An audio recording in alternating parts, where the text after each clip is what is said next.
دا د ذوالقعدې میاشت ده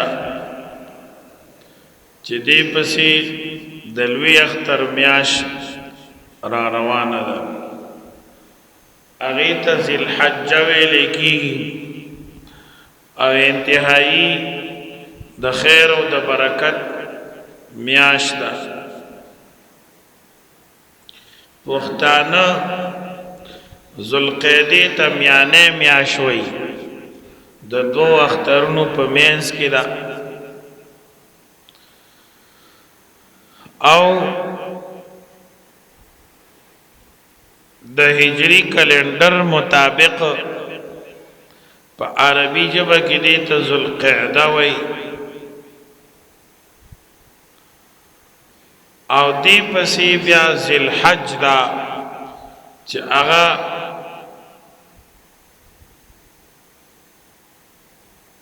د اسلامی کلندر 12مه میاشت ده د کال اخیری او د هغې نه بعد بیا د کال لومبۍ میاشت محرم الحرام شروع کیږي ذوالحجه هغې ته الله ډېر لوی برکات ورکړي په دې کې د اسلام اهمه فریضه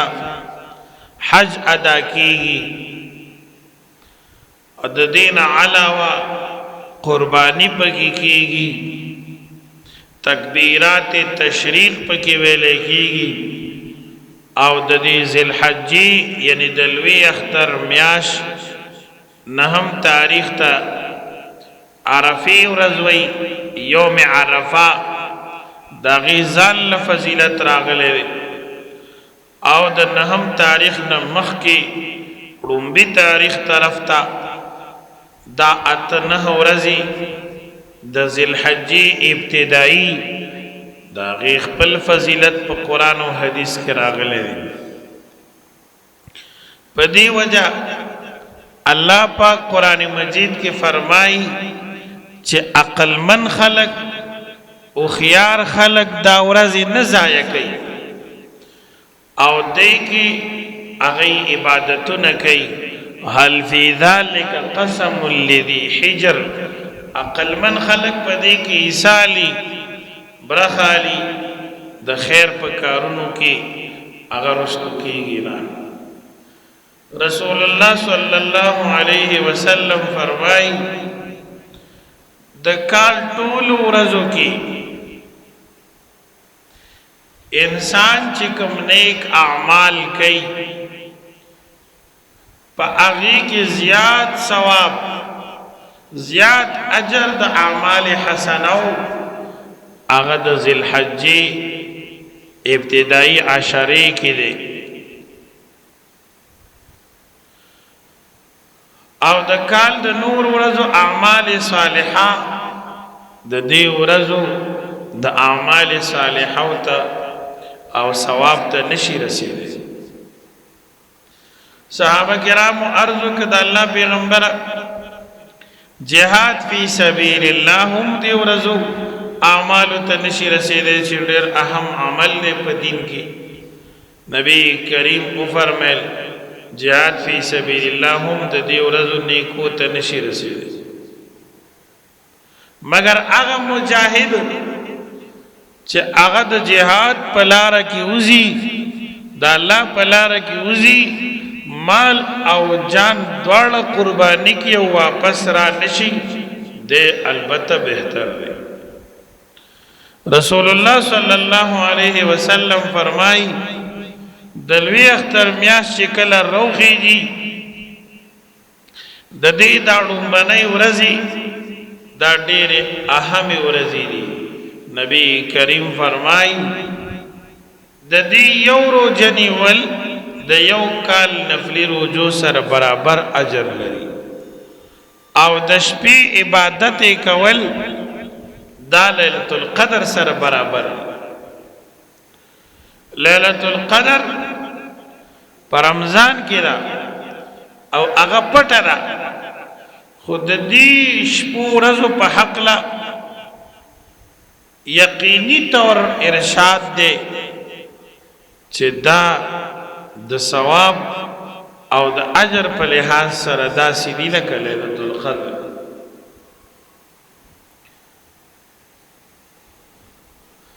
په دې وجه الله پاک قرآن مجید کې هم د دې شپو ورځو عظمت بیانوي. والفجر وليال عشر والشفع والوتر والليل اذا يسر هل في ذلك قسم لذي حجر. الله پاک فرمایي قسم دې په سحر باندې. د سحر نه مراد د هرې ورځې سحر.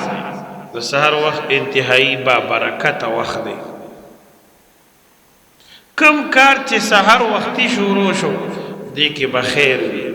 دی کې به برکت وي، د دنیا او د دین ګټه به پکې وي. کم سړی چې سحر وختي پاسي دی به کامیاب وي، په دنیوي کارونو کې به هم ګټه مومي او دینی کارونو کې به هم کامیاب وي. نو الله تعالی فرمایي د سحر دا وخت ګواه دی او دا شاهد دی. والفجر وليال عشر او قسم دی په لسو شپو د ذی الحجه باندې دا هم ګواه دی.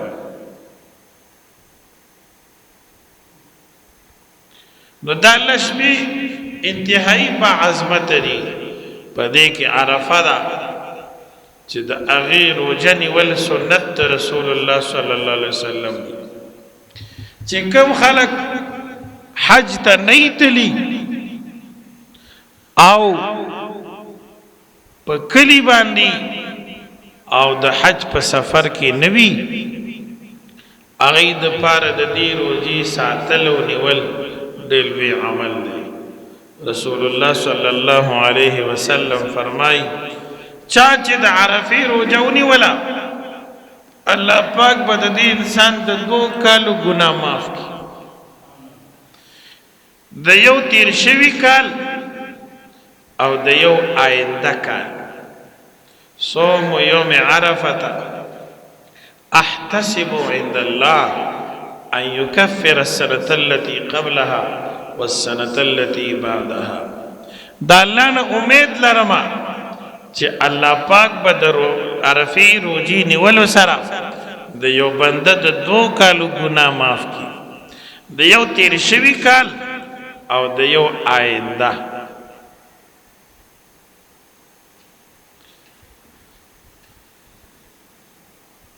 دا برکات الله ذی الحجې ته ورکړي چې په دې کې حج کیږي، قربانی کیږي، تکبیرونه ویلې کیږي، نفلی روجی نیولې کیږي، تکبیرات تشریق منځونو پسې کیږي او دغه شانتي د شپې او د ورځې عظمت الله تعالی بیانوي. په دې وجه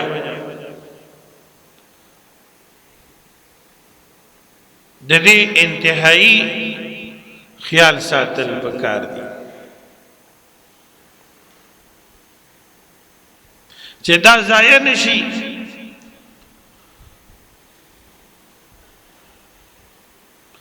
او یو بنده په دې کې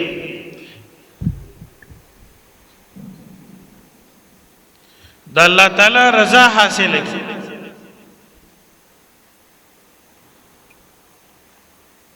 خصوصا د قربانی ما چې کوم صورت مبارکه ویلې ده سورۃ کوثر، الله تعالی په دې کې د خپل پیغمبر مقام ذکر کوي. بیا ورپسې الله تعالی خپل حبیب صلی الله علیه وسلم ته او داغه امت ته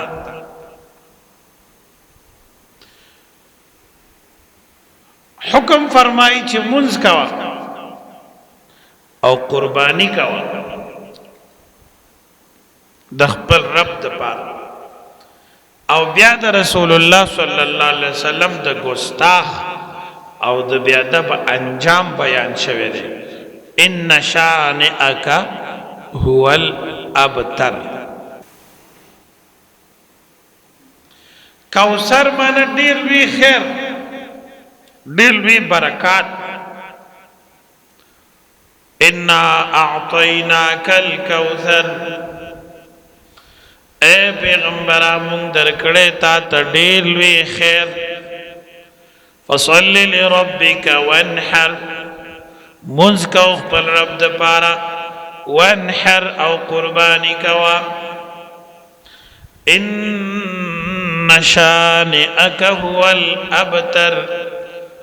بیشک استا دا دشمن بے نام و نشان وی. پیغمبر پاک صلی اللہ علیہ وسلم یو ځل بیت الله شریف ته لاړو،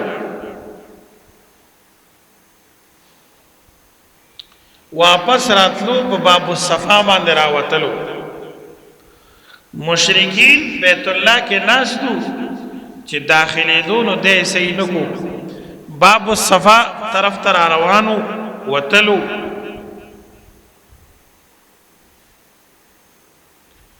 نو رسول الله مبارک دین ته شاوا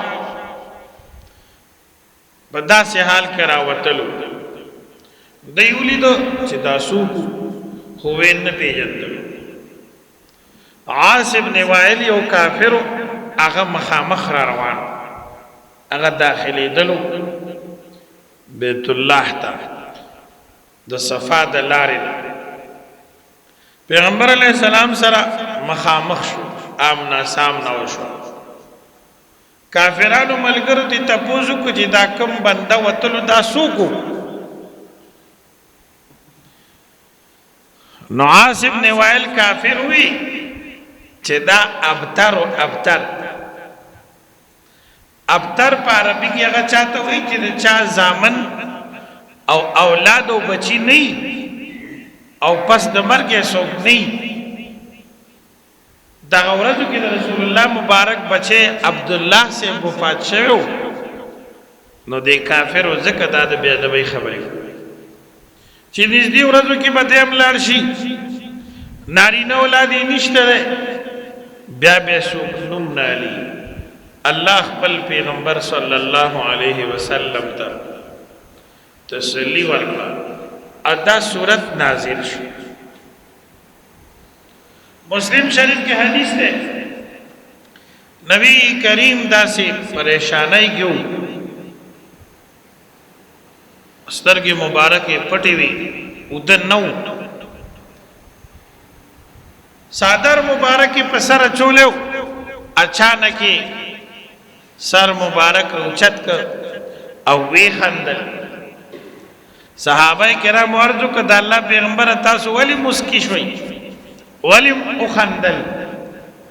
نبی پاک کو فرمایل الله تعالی ما سره ډېر لوی احسان فرمایل، او زما امت سره الله ډېر لوی مهرباني فرمایل. الله دا سورته مبارکه راکو، انا اعطیناک الکوثر. الله فرمای مونږ تا ته درکړې ډېر لوی خیر.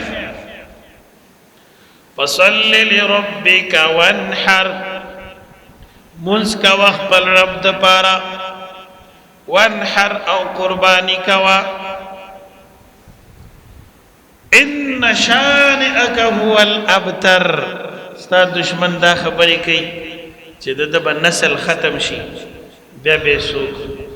نوم نه علي. الله فرمایي ستا دا دشمن به بے نام و نشان وي. د نبی علیہ الصلوۃ والسلام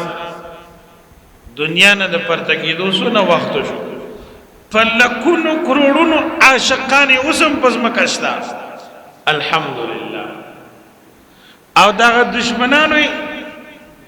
نوم نشان ورک شو، ختم شو. کوثر دو معنی مفسرین کوي، معنی خو ډېرې دي، مشهوري معنی دوه دي. یو معنی دا ده چې حوض کوثر یو تالاب دی. پیغمبر پاک فرمایي د یو میاشتې په فاصله کې وګت دی، او داغي دا ګټونه یو بل سره یو شانتي دي، کاغو واګ نه دي. لاندې خټه د مشکو ده، اوبی د پیو نه سپینې دي د شاتو نه خوږې دي آنیته مثل عدد نجوم السما داغي لوخي جامونا دومره ډیر دي لکه د اسمان ستورو ته ګوره زبد عقیب په خوا کې زما دا منبر به پروتي نبی کریم فرمای خپل امت ته به اوبه ورکوم سبحان الله هغه اوبه داسې دي چې د جنت ټکټ دی من شرب منه لم يظمأ ابدا چا چې دا اوبه وسکلي اس کله به تږی نشي تنده به مکمل ختم شي حوض کوثر دا متواتر احادیثو کې راغلي او د رسول الله مبارک شان دی عزت ته چې نور خلق به د تندې نمري او انبیاء علیهم السلام بم نفسی نفسی आवाजونه کوي او رسول الله صلی الله علیه وسلم ته الله د ټول نلوي طالب ورکړي ډېر وی حوض ورکړي نور پیغمبرانو سره هم چتو مرتبه ول انبیاء علیهم السلام سره هم وبوي لیکن د رسول الله صلی الله علیه وسلم دا حوض دا د ټولو نه لوی دی پرویزیان او د احادیث منکرین دغه حدیث پورې خان کافر څه پورې نه خان دي دا دروغ دی او د کوثر نشته دی دا د ځان نه خبرې نه دا متواتر حدیث کې راغلی دی حدیث قطعی دی متواتر دی منکر د دینه کافری چې څوک د رسول الله مبارک حدیث نه مانی اصول الحدیث کې علامہ قاری په شرح نخبۃ الفکر کې لیکلي دي علامہ الشیخ محمد اکرم سندی امعان النظر شرح نخبۃ الفکر کې لیکلي دي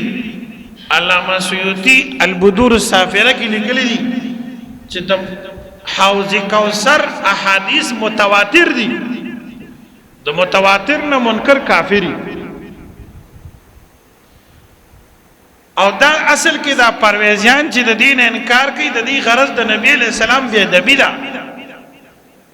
د رسول الله مبارک شان په دې بد لګي او دا الله حکمت ته وګوره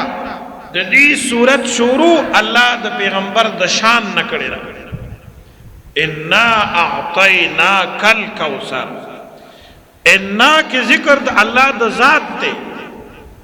انا اعطینا مونږ درکړې او کنه مراد معطله ده پیغمبر پاک صلی الله علیه وسلم او کوثر حوض کوثر انا اعطیناک الکوثر بشک مونږ درکړې تا ته پیغمبر حوض کوثر د رسول الله صحابه دا معنی کوي د پیغمبر پاک صلی الله علیه وسلم په حدیثو کې دا معنی راغلی ده د دې زمانی یو زنديق یا د غیر یو اعلی چې د غیر مزدوری کوي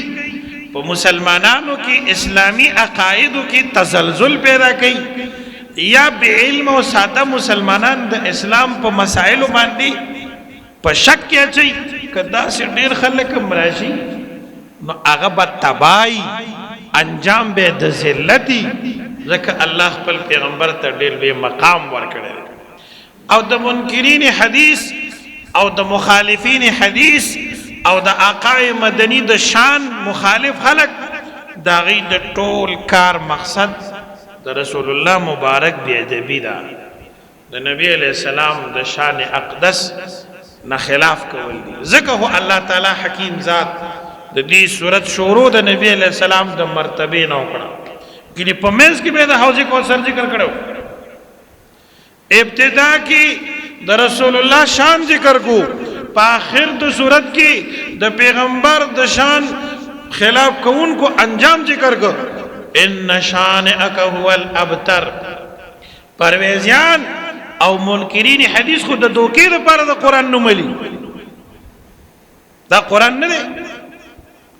تلار شه په خپل د اردو ترجمه وګوره چې د دې څه ترجمه کوي د پښتو مترجم قران وګوره د دې څه ترجمه ده زما په خله دی باور نه لري مثلا نن موږ تاسو د علماونا مدرسونا د خپل مسلک او مذهب د اکابرونو لريو او موبایل تم وګړي ولې د یو سړي ایمان نه معلوم عقیده نه معلومه مذهب نه معلوم نو زه دا په خبره څنګه باور کوم خصوصا چې د اسلام د متواتراتونه د اهم عقایدونو خلاف خبره کوي نو په کار دا ده چې موږ تاسو دا فکری جهاد وکړو او دغه خلک ورکو د خپل کورونو نه خپل مجالسو نه د خبرې ختمې کو دا د الله او رسول دشمنان دی الله مو دې حفاظت وکړي فصل لربك وانحر مزکو خپل رب د پاره وانحر قربانی کوا نهر اصل کې د اوخ علالی ته وای عربو عام طور به اوخان لالو اوس من ته اوخان ډیر خدا شامل دے تمام قربانی ہوتا د دې آیت نه امام اعظم ابو حنیفه رحمت الله علیه استدلال کړی دی چې قربانی واجب ده وانحر قربانی د الله په لار کې مال لګوا د لوی اختر په ورځ کې دا درې ورځې دي ټول د قربانی دي د رسول الله صلی الله علیه وسلم تعلیم کی بیا پیغمبر علیہ السلام اوخانه ملل کړی دي ګډانې ملل کړی دي تفصیلات راغلي او چې چا قربانی نه کړی هغه ته زورنم اورولې ده کچا د قربانی په باب کې بے احتیاطی کړی پاغي دوباره کړم دا قضا پر وړه دا واجب عمل دی رسول الله صلی الله علیه وسلم فرمائے بخاری شریف کتاب الاضاحی کی حدیث دی چې یو سړی د لوی اختر په ورځ په یو داسې ځای کې اوسېږي چې هلته د لوی اختر لمونځ کېږي لوی کلی دی ښار دی غټ هلته د لوی اختر لمونځ کېږي بانډه نه ده او دې سړي د لوی اختر په ورځ د اختر د مانځه نه مخکې قرباني وکړه نبی کریم فرمایي دا قرباني نه ده هسې غوښه تیاره کړه د خپل کور د خلکو دپاره د باندې لازمه ده چې بیا قرباني دوباره کی فلیذبح مکانها اخرى اوس ته بله قرباني که قرباني واجب نه وي نو د دې دوباره کول به نو اعاده به واجب نه و پیغمبر پاک صلی الله علیه وسلم دلوی اختر فورز ولاړ دی خطبه وی او دا خبر مبارکی پکې فرمای چې نن ورځ مونږ د مانځه نه فارغ شو لومبه کار بدا کو چې خپل قرباني با علالو چا چې دا کار وک د اسلام کار وک او د مسلمانای په طریقه باندې عمل وک او کم کس چې د لوی اختر د مزنمخ کې علالو کړل دا قرباني نه دا بلکې دا صرف د خپل بچو د پاره د غوخه تنظیم کو دل پکار دی چې دا قربانی دوباره کی یو صحابی ودرید د الله پیغمبره ما ته خدا مسله معلومه نوا زدین خبر نو ما او غریب ما قربانی وکړلا اوس می پکور کې نور څه نشته ده البته یو وړو کې بچي د چیلې را کرشته ده خو پاغي باندې قرباني نکېږي ځکه چې چیلې د کال نه کمې قرباني به نکېږي یو خو تاسو مسلې تاسو داسې وایي چې په چرګم کېږي زه اورم تاسو خپل کتاب دی وای مړه د چا به د چرګ وس کېږي د چا به د اوښ وس کېږي د چا به د سنډا وس کېږي نه نه صاحبه دلته دا چلونه مه کوه هغه نفلي صدقه کې ده بالکل نفلي خیرات کې که چرګ لالی او که ملا چرجک لالی او که کونتر لالی خو د قربانۍ خپل تفصیل دی په چرګه قرباني نه کېږي ښه چرګ هسې حلاله که موږ مېلمانه کې به موږ لیکن د قربانۍ د څاروي عمر د هغه وجود اندامونه دا ټول ضروري دي چې بې عیبه نو ابو برده بن نیار د دې صحابي نوم دی دا الله پیغمبر ډېر غریب من نور مې سے نشته دی رسول الله صلی الله علیه وسلم متو فرمایل ته دغه بچی د چیلې حلال کا او بل چاته داسې بیان نه دروا ستا اوشو دا قربانی دا د خصوصیت دا ضروری مسئله ده سیوا قربانی واجب ده نبی کریم صلی الله علیه وسلم فرمائی مو وجد ساعتا د چا چې وسو چې قربانی وکي فلم یزحی قربانی ونکړلا فلا یقربن مصلانا زمونږ عیدګاه ته د نه راجوختیږي وسې د قربانی و وې نکړه د اختر مونږ د دې نه راځي د دې مطلب زور نه چې د یو سړي وس کېږي ا دې قربانی نه کېږي نو دا ګناه کبیره کوي ټول لوی صدقه لوی خیرات قربانی ده او په هر عاقل بالغ نارینه زنانه باندې چې وسې وو پارچا خپله ده لکه سرسایه پارچا خپله ده تراوی پارچا خپلې دي مونځ پارچا خپل دی نو قربانی په هر بنده خپله خپله ده چې وسې وي چې وسې نی په یوم نشته بعض خلق داسې کی چې ښه مال حال خدای ورکړی وي او دوه رونه یا شپږ رونه یا اتۀ رونه خپلو کې لس لس شل واچوي او پلار له ورکړي ته قرباني ونیسه په لس کسه قرباني وکړي په لس نه بلکې پنځلس شپاړس پکې شي ځکه چې دا مشر دا کاکا یو حصه ونیسي او مخکې نه بار پاره کې شپږ کسان مرګري شي نو لس اته پکې دی د کوره و شپږ هغه مخکې دا څو شو وس چې د چاو پارچا خپله قرباني ده چې وس یې نو نشته پې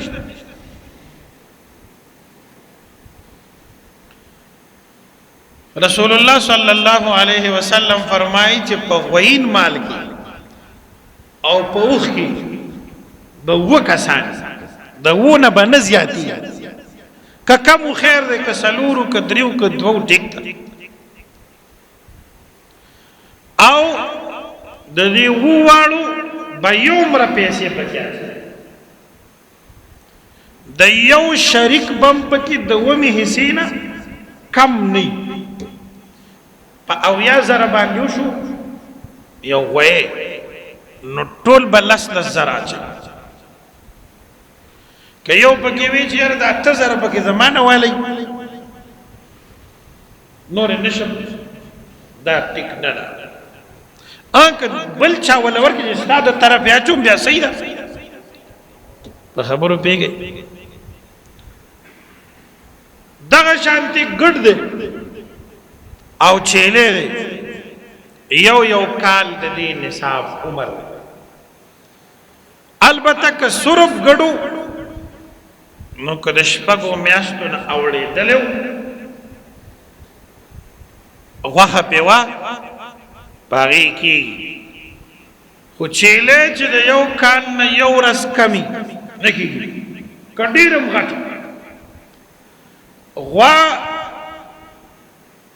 غوین مال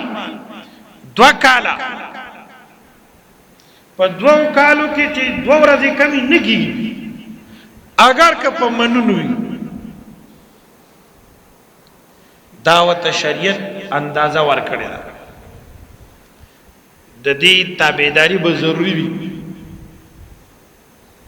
پیغمبر پاک صلی الله علیه وسلم ته صحابه رالل د الله پیغمبر دا قربانی څه شی دی نبی کریم او فرمایل سنت ابیکم ابراهیم علیہ السلام دا اساسو د نیکه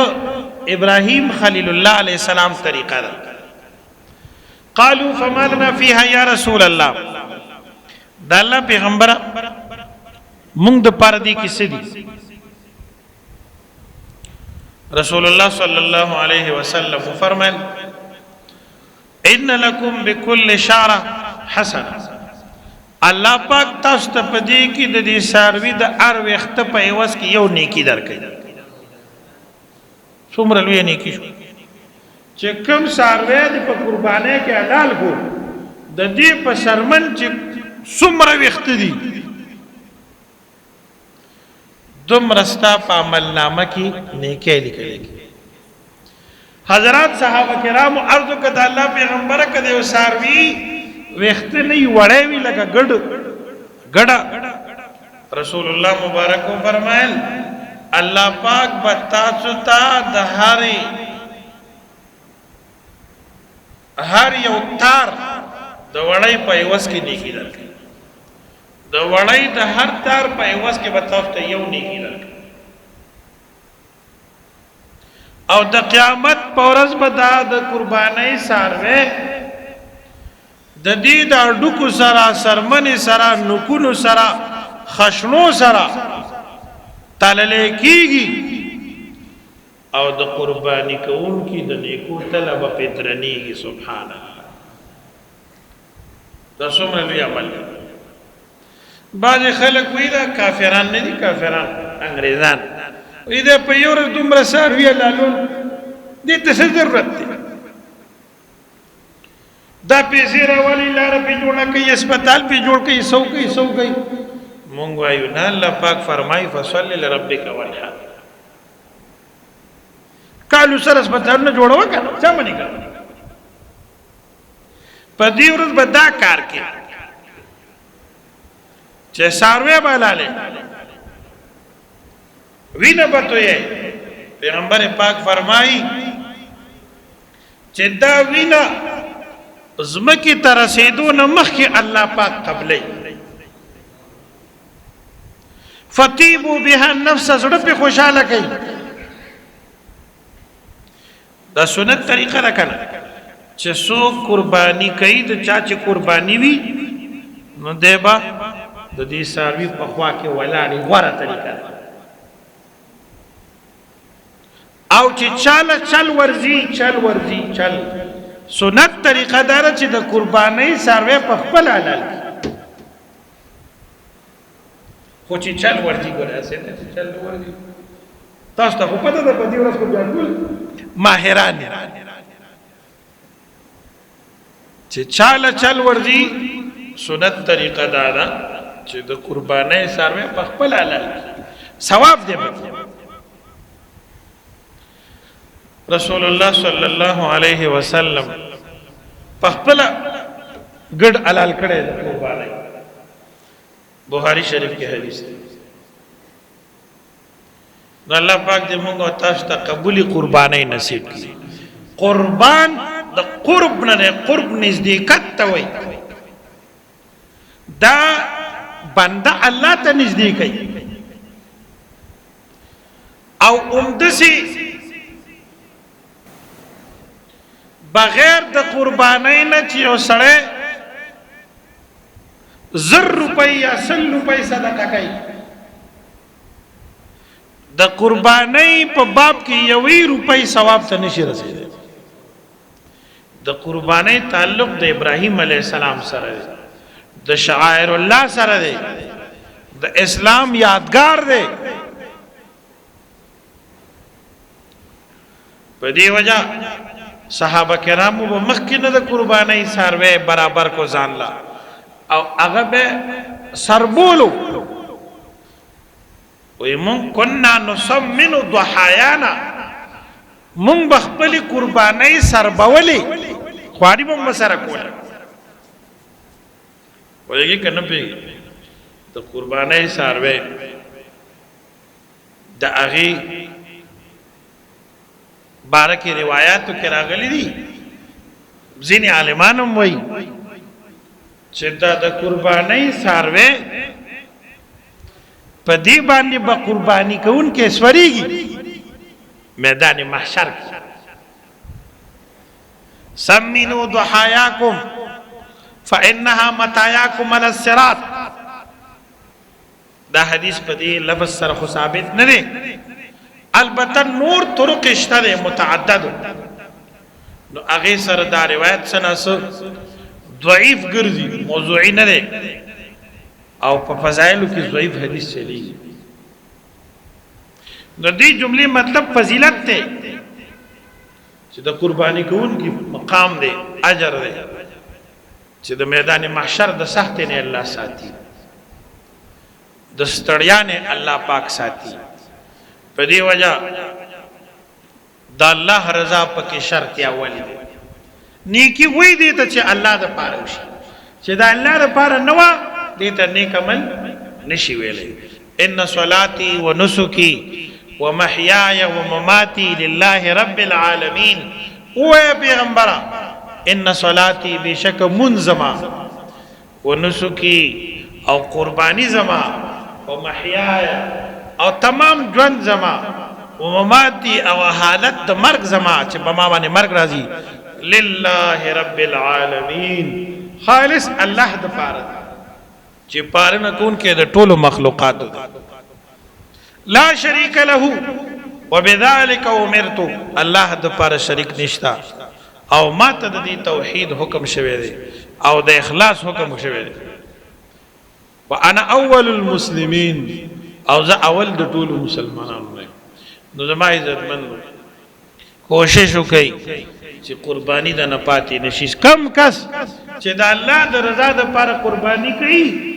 نقد فائدې دا چې د به تنگ دسته کیږي نه په د به غریبي ناراضي مالی تکلیف به اس کله صحیح نه کی نو دې لپاره هلي حواله مو جوړوي او خامخا چې یو قسم د نه پاتې نشي خالص د الله د رضا لپاره قرباني وکي بلکې کوشش خدا پکار دی چې مونږ د رسول الله صلی الله علیه وسلم د لپاره قرباني وکړو چاله خدای وس ورکړي نو دا اوچت عمل دی پلار دی وفات شوی هغه پسې قرباني وکا یو ایسو نسا مور پسې ونسا دا خیراتو کا مونږ تاسو رواجونو تملا تملی دا او زنانو سره مشوره کوو د کور جوړ ساتو لیکن مسائل پاتې دي احکام پاتې دي شریعت پاتې دي نو ثواب یې نشته اجر یې نشته پیغمبر پاک صلی الله علیه وسلم یو مقامانی دوا ګډانه لال کو وې دا زما شو او دا بل زما د هغه امتیانو غریبانانو چې د قربانۍ وس نشته دا غي د طرفه مې وکړو څومره مهربانه پیغمبر دی الحمدلله صلی الله علیه و آله وسلم هغه هر موقع کې امت یاد ساتي اوس چې تاسو سره د الله توفیق شامل دی نو ډېر ښه موقع د نبی علیہ السلام د شفاعت د حاصلولو چې سره زندګۍ د پاره دا معمول جوړ کی یو حصہ د رسول الله صلی الله علیه وسلم الله پاک دې موږ تاسو ته توفیق نصیب کړي او الله پاک دې موږ تاسو کې اخلاص پیدا کړي للہیت پیدا کړي قبولیت او مقبولیت پیدا کړي وصلی الله تعالی علی النبی الامی اللهم ربنا آتنا في الدنيا حسنة وفي الآخرة حسنة وقنا عذاب النار وادخلنا الجنة مع الأبرار يا عزيز يا غفار يا رب العالمين.